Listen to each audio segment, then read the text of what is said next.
अब योगी आदित्यनाथ जी चले जाए अमेरिका, है हमारा ऑफिस कैलिफोर्निया में, हम उत्तर प्रदेश को कैलिफोर्निया से चलाएंगे, तो यहाँ का आदमी दुखी नहीं होगा? हिंदुस्तान का बॉस है ये, लेकिन हिंदुस्तान में नहीं है। The king was absent from his kingdom, लिख लो।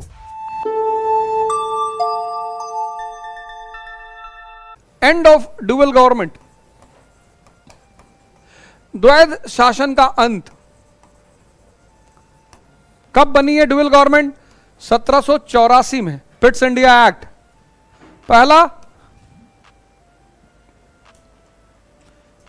पहला शासक कौन? Court of directors. किसके बिहाफ पे? कंपनी के बिहाफ पे। और दूसरा मालिक बोर्ड ऑफ कंट्रोल। किसके बिहाफ पे?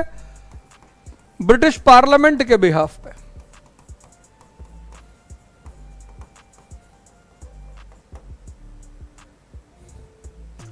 तो भारत के दो मालिक 1784 से।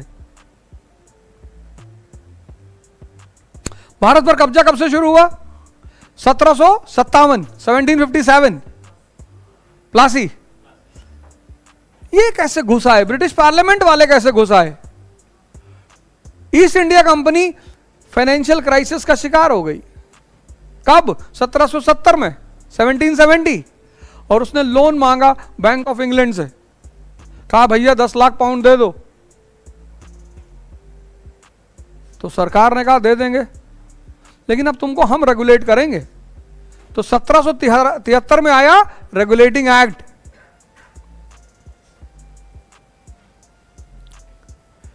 अब एक तो तुम्हारे ऊपर कर्जा है, लोन इंटरेस्ट दे रहे हो, और फिर तुमने मर्सिडीज जीएलएस खरीद ली। एक तो कंपनी पे कर्जा, ऊपर से ये दो ताकतवर लोगों से एक साथ लड़ गए 1780 में, मराठा और मैसूर। फिर पैसा कम पड़ गया, फिर गए बैंक ऑफ इंग्लैंड के पास कि साहब और पैसा चाहिए। बोले और देंगे, लेकिन अब हम अपना ऑफिस बनाएंगे, अपने प्रतिनिधि बैठाएंगे। तो 1784 में बना बोर्ड ऑफ। तो यही नोट करके ब्रैकेट में लिख लो कि this was the outcome of the financial crisis of the company. ये किसका आउटकम था? कंपनी के वित्तीय संकट का। This was the outcome of financial crisis of the company. तो 1784 से भारत के दो शासक, एक कोर्ट ऑफ डायरेक्टर और एक board of control. Act of 1858 ने इन दोनों को खत्म कर दिया। एक्ट ऑफ 1858 abolished it, खत्म, दोनों खत्म। Act of 1858 abolished it। तुम घर में देखो, घर में भी किसी एक का शासन चलना चाहिए। अगर दोनों का चल रहा है तो घर खत्म हो जाएगा।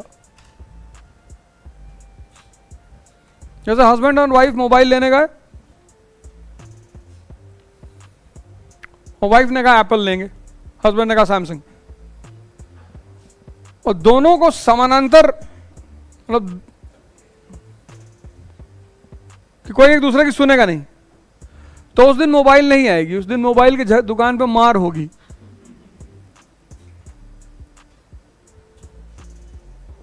जहां कई निर्णय लेने वाले हो जाते हैं वहां मामला खराब होगा। 1858 के अधिनियम ने इसको अबॉलिश कर दिया, क्योंकि जहां भी दो सरकार होगी, दो मालिक हुए नहीं कि राष्ट्र गया, घर गया, इन्होंने अबॉलिश कर दिया।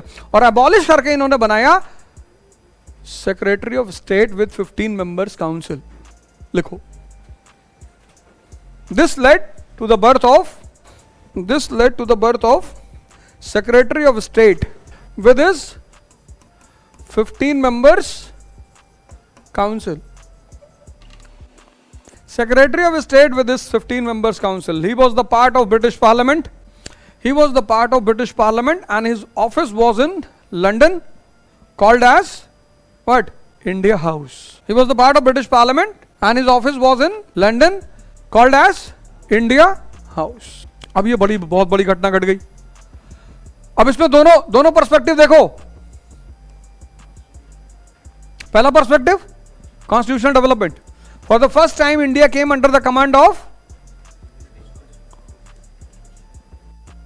अ डेमोक्रेटिक हेड. लिखो first point. It was a great development as, first point, it was a great development as for the first time India came under the command of a democratic head. India came under the command of democratic head. देखो line पढ़ो. I am not saying India came under the command of democracy. Democratic head.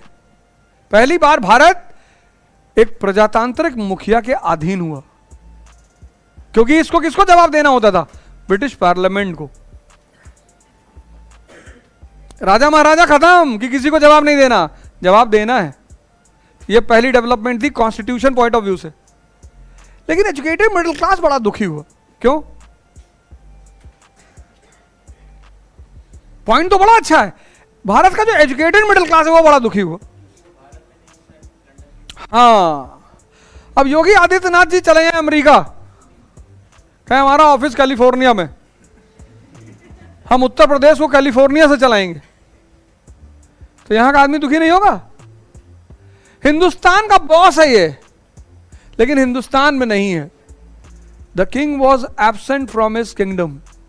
लिख लो second point. Educated middle class was irritated because was irritated because the king was absent from his kingdom. Educated middle class was irritated because the king was absent from his kingdom. पहला point clear. तो constitutional point of से तो बड़ा अच्छा point है कि भारत को एक डेमोक्रेटिक हेड मिल गया, लेकिन एजुकेटेड मिडिल क्लास की तरफ से देखेंगे तो वो नाराज है, क्योंकि राजा अपने राज्य से, भाई तुम घर आओगे ही नहीं तो तुम्हें पता ही है कैसे चला, घर की स्थिति कैसी है. सो हमारे बच्चे पॉपकॉर्न को बहुत बड़ा चीज मानते हैं. दिल्ली में पैदा हुए,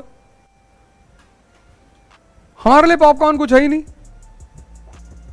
हम गांव में पैदा हुए, 800 रुपए का पॉपकॉर्न का डिब्बा खरीद लेते हैं 200 ग्राम का, कहते हैं सो चीप. मैं कहता हूं कॉर्न या आदमी? वो इतना बड़ा डिब्बा पॉपकॉर्न का खरीदते हैं 800 रुपए में, कहते हैं बहुत सस्ता है. मैं उनको कैसे समझाऊं कि 800 में पूरा खेत आएगा?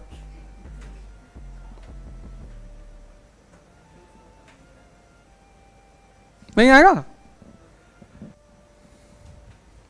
पर किसी मड्डी में चले आओ, यहां से निकलो सुराव चले आओ, सुराव की बाजार में 800 रुपए में तुम बोरा भर के ले आओगे, बनाओ जितना पॉपकॉर्न बनाना है. लेकिन अब उनका पर्सपेक्टिव बहुत अच्छा है, देखा नहीं ना. इसलिए राजा वर्ग के जो बेटे होते हैं वो दुनिया की वास्तविकता से बहुत दूर होते हैं. इसलिए जीवन में भगवान ना करे तुमको कभी जनरल क्लास में चलना पड़े, एक बार चलना जरूर. एक बार जनरल कंपार्टमेंट में बैठना, जिंदगी का इतना बेहतरीन अनुभव मिलेगा तुमको. तुमको पता नहीं चलेगा कि गर्मी लग रही, कि आग लगी हुई है. कभी कुछ काम करना, मेरी एडवाइस पे तुम्हें बहुत काम आएगी. एक हॉस्पिटल का जनरल वार्ड जरूर जाया करो.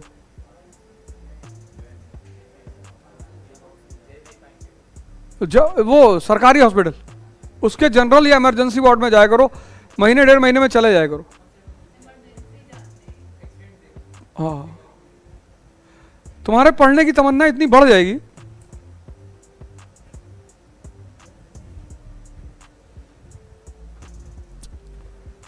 तो तुम्हें पहली बार एहसास होगा कि यार मानव जीवन का कोई मूल्य नहीं है. मर रहा है आदमी, करा रहा, भैया मर जाएंगे, भैया मर जाएंगे. मर भी गया वो चिल्लाते, कोई देखने वाला ही नहीं था, क्योंकि इतनी बॉडियां पड़ी हैं, कौन देखे यार.